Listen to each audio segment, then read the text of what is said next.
COVID-19, you and your wife, Rita, obviously the first two high-profile individuals to come out saying you had it. You made two comments that I was curious to get you to elaborate on. The first one being, it felt like my older brother was holding me down and punching me in the ass, and then felt like my bones falling apart and made of saltines. Yeah. I had bad body aches. Look, here's what we did not have. We did not have spiking fevers. We did not have clouding lungs, and we did not have a lack of oxygen in our blood. So we had symptoms, we were ailing, but our lives were not in danger. My wife had she lost her sense of taste and smell. I did not. She had horrible nausea. They were worse than mine, and they lasted longer. I had body aches that made me think that my bones were breaking up. And when that story about my brother punching me in the butt, it just seems like everything hurt. I just hurt. To what extent was there any concern at the time, just for your lives? Oh, I didn't have any. I never felt as though my life was in danger. Whenever they came in and they would x-ray us a couple of times a day to see what our lungs were, they said it's fine. Every time they came in to check our temperature, they said, "Oh, you're okay. You're only at 37. That's centigrade. Doesn't mean anything to me." But they said, "No, you're fine. You're okay." I never felt as though we were at risk of mortality. Your last film release, Greyhound, was supposed to be released in the theaters. Ends up getting released through Apple TV Plus.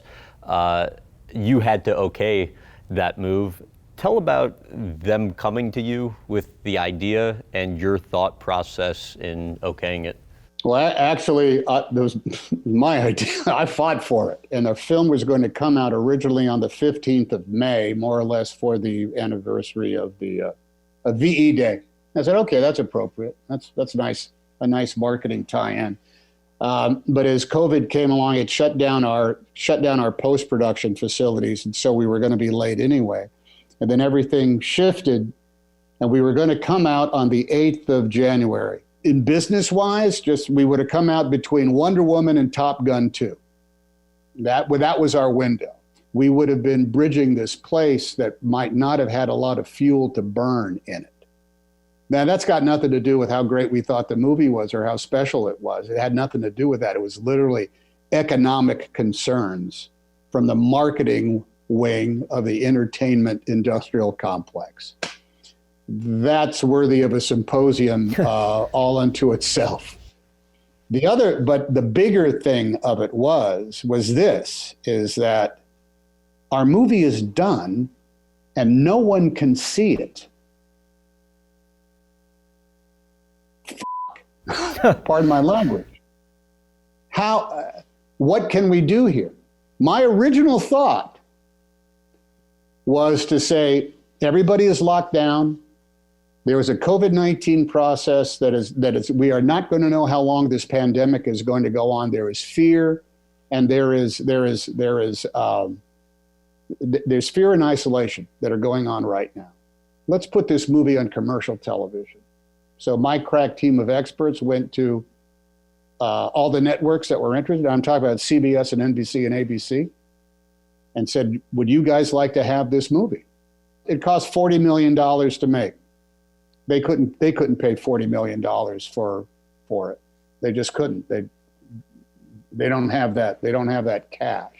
So the next thing is like, okay, well, if it's the other option is streaming, let's see what the interest there would be and what the window would be to come out, because Greyhound, it's about stasis. It's about surviving a long crisis, one day at a time, one moment at a time. There is a thematic element that speaks very much to the universal pandemic that is COVID-19. And Apple, God bless them, they came along and said, we really want this. And they made an offer that paid for the movie and put it in the black. And there is no guarantee this movie would have been in the black had it been released in the motion picture theater. How did the experience impact your view of putting future projects on streaming? Well, it's going to work great for some things, and it's going to be perhaps a handicap or a second place for others. I think one of the greatest films that I've seen, certainly in the last few years, was actually, I think it's the 5-part Chernobyl that was done on HBO. I think it was fantastic.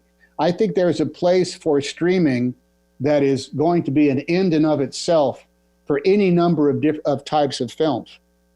I think the cinematic experience is irreplaceable for other types of films. There are some films you've just got to see, not just on the big screen, not just with a great sound, but you have to see it in a room with 200 or 600 or 1,200 strangers. So you take part in that cultural collection, cultural moment. Look, I don't want to see Quentin Tarantino's movies for the first time streaming. I want to go to the movie theater and see that. The same way I want to see Chris Nolan's movie on a screen the first time. Same way I want to see an awful lot of movies for the first time. I want to see it on the big screen, if I can.